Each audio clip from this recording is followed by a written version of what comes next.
ایک نفرت، ایک طاقت۔ طاقت بندے کو فرعون بنا دیتی ہے، کیونکہ بدترین نشہ اہل بیت فرماتے ہیں طاقت کا نشہ ہے۔ کیونکہ جب بندے کے پاس قدرت و طاقت و پاور آتا ہے نا، تو اس کے اندر ایک احساس پیدا ہوتا ہے گویا میں خدا۔ جو طاقتور لوگ ہیں، جو لوگوں کے جان مال عزت ناموس جن کے ہاتھوں میں آ جائے، جیسے بادشاہ ہوتے ہیں، حکمران ہوتے ہیں، ڈکٹیٹرز ہوتے ہیں، جب طاقت کے نشے میں آتے ہیں، اور اس نشے کی پھر لذت ایسی ہے کہ یہ سب کو مارنا چاہتا ہے۔ یزید کے اندر دونوں تھے، بغض بھی تھا، نفرت بھی تھی، اور طاقت کا نشہ بھی تھا۔ جب یہ طاقت کی کرسی پہ ہوتا ہے، اسے پتا ہوتا ہے کہ میں غلط کر رہا ہوں، لیکن اس طاقت کو انجوائے کرتا ہے۔ کیوں؟ کیونکہ طاقت کا نشہ انسان کو متکبر بناتا ہے۔ اللہ کے 99 ناموں میں سے اللہ کا ایک نام ہے متکبر۔ فرمایا تکبر صرف خدا میں، کیونکہ طاقت مطلق خدا کے اندر ہے۔ اس کے علاوہ اگر میں طاقت کے نشے میں آ گیا، اس کا الٹرنیٹ ہے مجھے تکبر آئے گا۔ تکبر کا مطلب کیا؟ کیونکہ جب طاقت ہوتی ہے نا، میں کہوں کرو اور ہر بندہ میری اطاعت کرے اور ایک میری اطاعت نہ کرے، یہ میرے مزاج سے ٹکرا جاتا ہے۔ جناب ہر بندہ میری بات مان رہا ہے، یہ کون ہے جو میرے سامنے کھڑا ہو گیا؟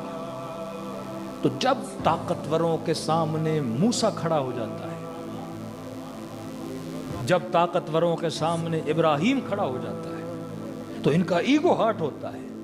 کرے لاکھوں کا مجمع، لاکھوں کی فوجیں مجھے سجدہ کریں، یذبحون ابناءہم ویستحیون نساءہم، میری مرضی میں ان کے بچوں کو ذبح کروں، ان کی عورتوں کو اٹھا کے لے جاؤں، یہ میرے سامنے نہیں بولتے، یہ ہے کون موسیٰ؟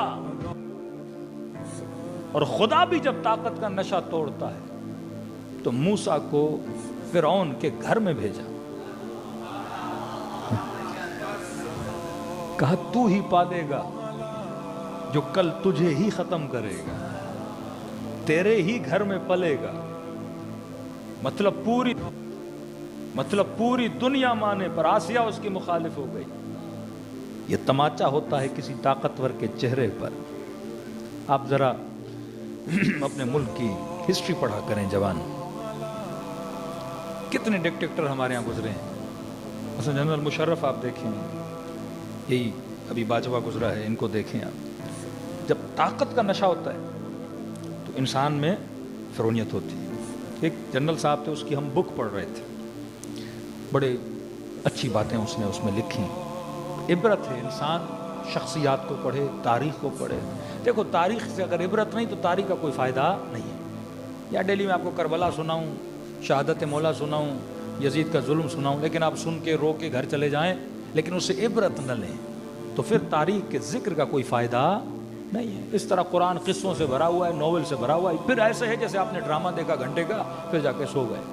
تو کسی ڈرامے میں انسان ایموشنل ہو کے رو بھی لیتا ہے، کسی ڈرامے میں بڑا لطف بھی لیتا ہے، کسی ہیرو کی شجاعت کو دیکھ کے اس کے وجود میں مزہ بھی آتا ہے، تھوڑی بہت تالیاں بھی بجائے گا، واہ واہ بھی کرے گا، پھر جا کے سو جائے گا۔ لیکن اس ڈرامے نے اس کے وجود پہ کوئی اثر نہیں ڈالا۔ کربلا ڈرامہ نہیں ہے، کربلا وجود کو بیدار کرنے کی عبرت گاہ ہے کہ دیکھو کیا کیا امام حسین نے، کہ آج دنیا حسین حسین کر رہی۔ سب کچھ تھا یزید کے پاس، کیا نہیں تھا اس کے پاس؟ معرفت نہیں تھی اس کے پاس۔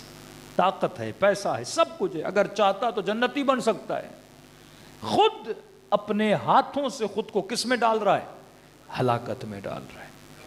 امام دعوت دے رہے ہیں، ابن سعد ادھر آ جا، جنت کی ضمانت دے رہا ہوں، نہیں آ رہا۔ طاقت کے نشے میں سمجھ رہا ہے کہ 30,000 کا لشکر ہے، میری مرضی ہے، میں یہ طاقت کا نشہ ہے کہ مولا حسین کے بدن پہ گھوڑے دوڑائے جا رہے ہیں۔ یہ طاقت کا نشہ ہے، مطلب کوئی خوف نہیں رہتا جب طاقت کے نشے میں انسان آتا ہے، فرعون بن جاتا ہے۔ نہ اللہ کا خوف، نہ نبی کا خوف، نہ لوگوں کا خوف کہ بھائی کوفے والے کیا بولیں گے، امت کیا بولے گی، مدینے والے کیا بولے، پہ گھوڑے کیوں دوڑا رہے ہو، قتل کر دیا، سروں کو کاٹ کے بازاروں میں کیوں گھما رہے ہو، قتل کر دیا، ماؤں بہنوں کے سروں سے چادریں کیوں چھین رہے ہو۔ اتنی تو انسان میں، لیکن یہ اندھا ہو جاتا ہے انسان جب فرعون بن جاتا ہے۔ تو یہ جنرل صاحب کہہ رہے تھے کہ قبلہ اس وقت میری سیلری تھی 1,00,000 روپیہ، ابھی کہہ رہے ہیں میری سیلری ہے 18,00,000، لیکن میں اس 1,00,000 کی جاب کو ابھی تک مس کر رہا ہوں کہ مجھ سے 18,00,000 لو، 1,00,000 دو، لیکن وہ طاقت دو مجھے۔ کہ اتنا برا ہے طاقت کا نشہ۔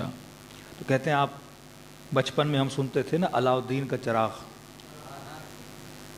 کس کو؟ علاؤدین کا چراغ۔ کہتے ہیں ہمارے پاس وہ چراغ تھا، پوری کتاب میں لکھتے ہیں ہمارے پاس وہ چراغ تھا۔ کہ وہ چراغ کیا تھا؟ کہ وہ ٹیبل پہ پڑی گھنٹی تھی کہ ٹن کر کے بجاتے تھے نوکر کمرے میں، جی سر، کہ اب میں جو آرڈر کروں اس نے لانا ہے، بندے کو بلاؤں بندہ آ جائے، کھانا بولوں کھانا آ جائے، جو بولوں اس نے کرنا ہے۔ کہ وہ جو طاقت ہے وہ انسان کو کیا بناتی ہے؟ فرعون بناتی ہے۔ اس طاقت کو ہضم کیسے کرنا ہے؟ تخت پہ بیٹھ کر بھی محمد جیسا اخلاق کیسے بنانا ہے؟ سلیمان کی شاہی بھی ہو پر رب کی بندگی میں کیسے آنا ہے؟ تبھی کہا نا کہ ہر بندہ حق حاکمیت نہیں رکھ سکتا۔ سائنا للنفس مطیعا لامر مولا، جس کے اندر سیانت نفس ہو۔ یہ مسند پہ بیٹھنا یہ ایک نشہ ہے۔ مولا فرماتے ہیں ہر قوم کا اپنا نشہ ہوتا ہے، کسی کو چرس کے نشے میں مزہ آئے،